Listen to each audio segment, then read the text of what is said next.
con los pies. La expresión puede parecer extraña e incluso ajena a lo que tiene que ver con lo que entendemos por democracia y por sistemas electorales. Sin embargo, ha sido usada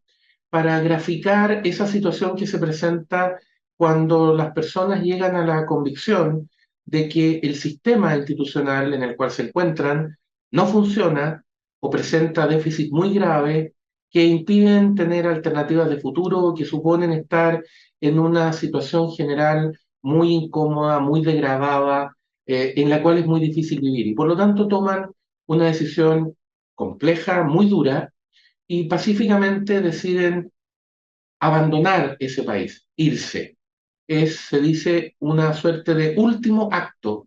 de resistencia o rechazo a ese sistema institucional que consiste pacíficamente, insisto, en dejarlo, abandonarlo.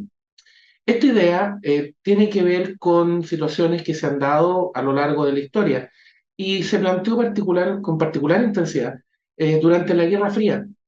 puesto que se presentaba como una suerte de ejemplo o de manera de graficar la contradicción que se presentaba entre el discurso que venía desde los países de la órbita soviética y la realidad.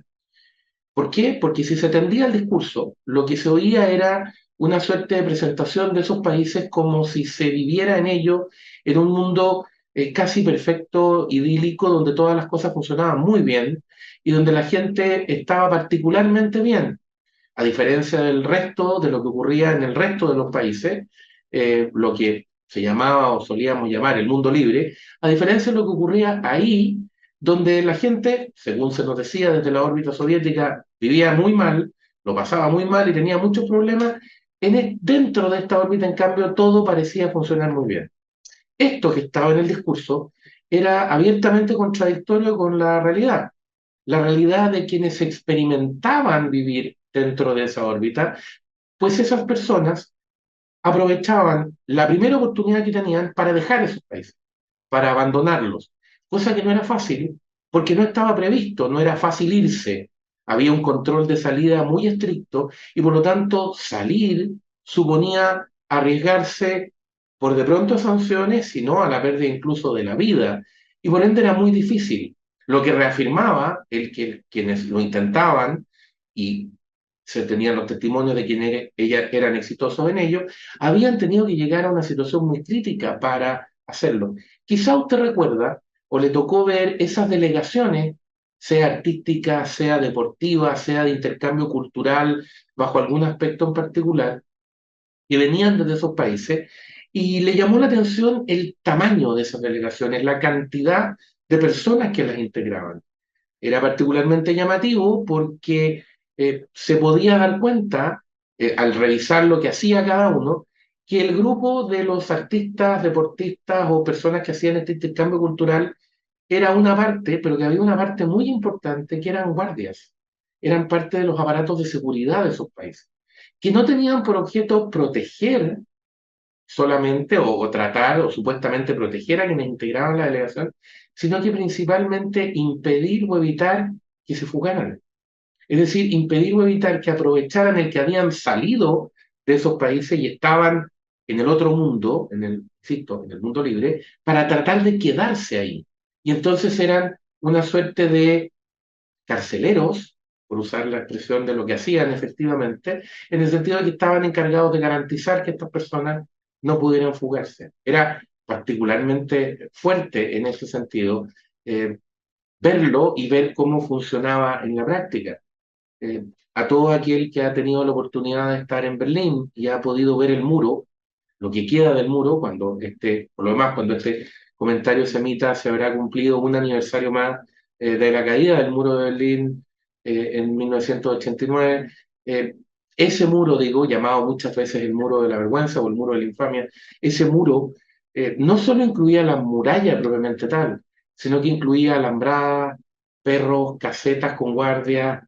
ametralladoras, etcétera. Y todo un dispositivo que, de nuevo, no tenía por objeto proteger a los habitantes de Berlín del Este de una eventual agresión externa, sino que tenía por objeto impedir que los habitantes de Berlín del Este se fueran, es decir, hicieran la última demostración de rechazo frente al régimen en el que se encontraban, que consistía en abandonarlo, en dejarlo. Hay imágenes, y usted seguramente ha visto más de una, particularmente dramáticas, de personas y familias arriesgando literalmente la vida para tratar de huir de esta zona, de esta suerte de paraísos, según se nos decía que eran. Eh, el tema ha vuelto particularmente a la discusión recientemente en nuestro país a raíz de este grupo de atletas cubanos que, según se nos ha informado por los medios de comunicación, han decidido no volver a su país de origen, sino que quedarse. Por cierto, no parece razonable, conociendo las normas que rigen este tipo de países, este tipo de regímenes y las normas que ha instalado el castrismo desde que subió al poder en Cuba, no parece razonable, digo, hacer caso de la tesis que se planteó en algún momento sosteniendo que en realidad eran deportistas que se habían quedado a hacer turismo. La experiencia enseña que eso no está previsto en este tipo de situaciones y que esa delegación obviamente debe haber vuelto completa, que esa era la idea original, digamos, nos habríamos enterado o no nos habríamos enterado de todo lo que hemos venido sabiendo de lo que ha pasado hasta ahora, si efectivamente se hubieran quedado solo haciendo turismo. Ya sabemos que efectivamente están pidiendo asilo, pero digo, la explicación en sí misma solo demuestra un intento de justificación completamente absurdo. Ahora, eh, esto tiene que ver, insisto, con la situación de estos países, pero en particular con la situación de quienes han formado parte de esta órbita o de este tipo de regímenes en Latinoamérica. Lo que vemos respecto de Cuba, los esfuerzos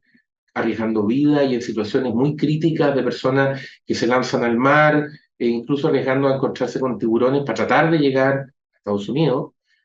no es muy distinto en términos de lo que refleja o de lo que representa que lo que vemos respecto de Venezuela y la crisis humanitaria que supone la cantidad de personas que hacen todo lo posible por salir de ahí para buscar expectativas, alternativas y un mejor futuro finalmente, y demostrando que el régimen no les deja más alternativas, más opciones, que votar con los pies, como decíamos al principio, es decir, irse.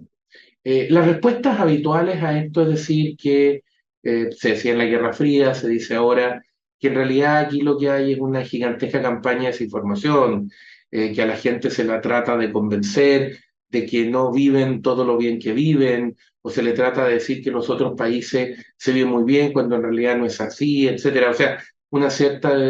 suerte de gigantesco engaño que los hace salir de estos lugares en los que supuestamente estarían tan bien. Eh, no es muy distinto de las argumentaciones que oímos después del plebiscito del año pasado, cuando en vez de entender que el rechazo de la muy mala propuesta de constitución se veía precisamente a eso, a que era muy mala, sino que plantearlo más bien como un problema de desinformación o una campaña de errores, etcétera. Eh, pero más allá incluso de esa excusa mala, por cierto, eh, llama la atención el que se pretenda decir que pueda ser esa la causa, cuando tanto en la Guerra Fría, o en la época de la Guerra Fría, como hoy día, hay una muestra práctica que plantea exactamente lo contrario. En efecto, si usted atiende al comportamiento de los segmentos altos de las capas sociales en esos mismos países, usted se va a percatar que ayer y hoy los puestos diplomáticos en países del mundo libre, es decir, en países ni castristas ni chavistas, eh, ni en Corea del Norte, por cierto, son particularmente apetecidos, buscados y defendidos con especial interés y con especial decisión por quienes forman parte de la zona más alta de la nomenclatura, diría uno, ya que estamos usando esas imágenes de la nomenclatura en esos respectivos regímenes. No deja de llamar la atención entonces que se pretenda que por un lado esta salida o esta huida de gente es algo forzado o inventado, un gigantesco engaño, cuando los propios dirigentes de esas mismas sociedades, cada vez que pueden irse a vivir a países que no siguen esos regímenes, sino que están en otra lógica, en la lógica que conocemos como propia del mundo libre o del capitalismo, si se quiere usar esa expresión, lo prefieran y vayan hacia allá y lo consideren un premio y lo valoren.